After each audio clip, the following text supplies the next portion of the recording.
ದಾಖಲೆಯ ಬಜೆಟ್ ಮಂಡನೆಗೆ ಸಿಎಂ ಸಿದ್ದರಾಮಯ್ಯ ಭರದ ಸಿದ್ಧತೆ ಮಾಡಿಕೊಳ್ತಾ ಇದ್ದಾರೆ. 2026-27ನೇ ಸಾಲಿನ ಬಜೆಟ್ಗೆ ಸಿದ್ಧತೆ ಮಾಡಿಕೊಳ್ತಾ ಇರುವಂತದ್ದು ಸಿಎಂ. ಇವತ್ತಿನಿಂದ ಬಜೆಟ್ ಪೂರ್ವಭಾವಿ ಸಭೆ ಇದೆ. ಸಿಎಂ ಈ ಒಂದು ಸಭೆಯನ್ನು ಆರಂಭಿಸ್ತಾರೆ.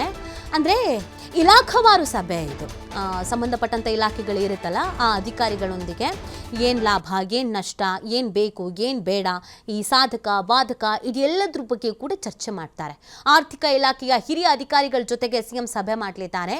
ಕಾವೇರಿ ನಿವಾಸದಲ್ಲಿ ಬಜೆಟ್ ಸಭೆಯನ್ನು ನಡೆಸಲಿದ್ದಾರೆ ಖುದ್ದಾಗಿ ಸಿದ್ದರಾಮಯ್ಯನವರು.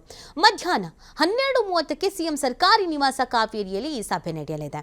ಸಹಜವಾಗಿ ಬಜೆಟ್ ಅಂದ್ರೇನೆ ಒಂದು ನಿರೀಕ್ಷೆ, ಅದರಲ್ಲೂ ಸಿದ್ದರಾಮಯ್ಯನವರು ಬಜೆಟ್ ಮಂಡಿಸ್ತಾರೆ ಅಂತಂದ್ರೆ ಇನ್ನೊಂದಷ್ಟು ನಿರೀಕ್ಷೆನ ಇಟ್ಕೊಳ್ಳಲಾಗತ್ತೆ.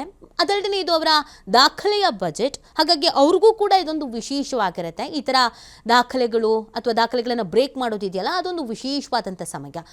ಹಾಗಾಗಿ ಸಿದ್ದರಾಮಯ್ಯನವರಿಗೆ ಒಂದು ಸ್ವಲ್ಪ ಸಹಜವಾಗಿ ಜನ ನನ್ನ ಮೇಲೆ ನಿರೀಕ್ಷೆ ಇಟ್ಕೊಂಡಿರ್ತಾರೆ ಅನ್ನೋದು ಒಂದು ಮನಸ್ಸಲ್ಲಿರುತ್ತೆ. ಹಾಗೆ ಜನರಿಗೆ ಯಾವಾಗಲೂ ಮನಸ್ಸಿನಲ್ಲಿ ಇರೋ ಥರದೊಂದು ಬಜೆಟ್ ಮಂಡನೆ ಮಾಡಬೇಕು ಅನ್ನೋದು ಕೂಡ ಇರುತ್ತೆ. 2026-27ನೇ ಸಾಲಿನ ಬಜೆಟ್ಗೆ ಸಿಎಂ ಆ ಕಾರಣಕ್ಕಾಗಿ ಸಿದ್ಧತೆ ಮಾಡ್ಕೊಳ್ತಾ ಇದ್ದಾರೆ. ತುಂಬ ಆಕರ್ಷಕ, ತುಂಬ ಎಫೆಕ್ಟಿವ್ ಆಗಿ ಬಜೆಟ್ ಮಂಡನೆನ, ಯಾಕಂದರೆ ಒಂದಷ್ಟು ಆರ್ಥಿಕವಾಗಿ ಹೊಡೆತ ಬಿದ್ದಿದ್ದಿದೆ, ಆರ್ಥಿಕವಾಗಿ ಕ್ರೋಢೀಕರಣ ಮಾಡ್ಕೊಳ್ಬೇಕಾಗತ್ತೆ ಸಂಪನ್ಮೂಲವನ್ನು.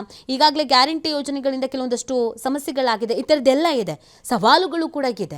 ಸೊ ಈ ಸವಾಲುಗಳನ್ನೆಲ್ಲ ನೋಡಿ ಬ್ಯಾಲೆನ್ಸ್ ಮಾಡಿಯೂ ಕೂಡ ಬಜೆಟನ್ನು ಮಂಡಿಸಬೇಕಾಗತ್ತೆ. ನಾನು ಆಗಲೇ ಹೇಳ್ದಂಗೆ ಸಿದ್ದರಾಮಯ್ಯನವರು ಅಂತ ಅಂದಾಗ ಎಲ್ಲ ವರ್ಗದವ್ರಿಗೂ ಒಂದು ನಿರೀಕ್ಷೆ, ಓಕೆ ನಮಗೇನಾದರೂ ಈ ಬಜೆಟ್ನಲ್ಲಿ ಸಿಗುತ್ತಾ, ಅಥವಾ ಯಾವ ವರ್ಗವನ್ನು ಫೋಕಸ್ ಮಾಡ್ತಾರೆ, ಯಾವ ಕ್ಷೇತ್ರವನ್ನು ಫೋಕಸ್ ಮಾಡ್ತಾರೆ, ಈ ಥರದ್ದೊಂದಿರುತ್ತೆ. ಹಾಗಾಗಿ ಸಿ ಎಂ ಕೂಡ ಇದಕ್ಕೆ ಸಕಲ ತಯಾರಿಯನ್ನು ಮಾಡ್ಕೊಳ್ತಾ ಇದ್ದಾರೆ. ಇವತ್ತು ಆರ್ಥಿಕ ಇಲಾಖೆಯ ಪ್ರಮುಖ ಅಧಿಕಾರಿಗಳು, ಹಿರಿಯರು, ಇವ್ರಗಳ ಜೊತೆಗೆ ಒಂದು ಸಭೆ ಇದೆ. ಅಂದರೆ ಸಂಪನ್ಮೂಲ ಕ್ರೋಢೀಕರಣ ಅನ್ನೋದು ಏನಿದೆ ಅದು ಇಂಪಾರ್ಟೆಂಟ್ ಆಗುತ್ತೆ.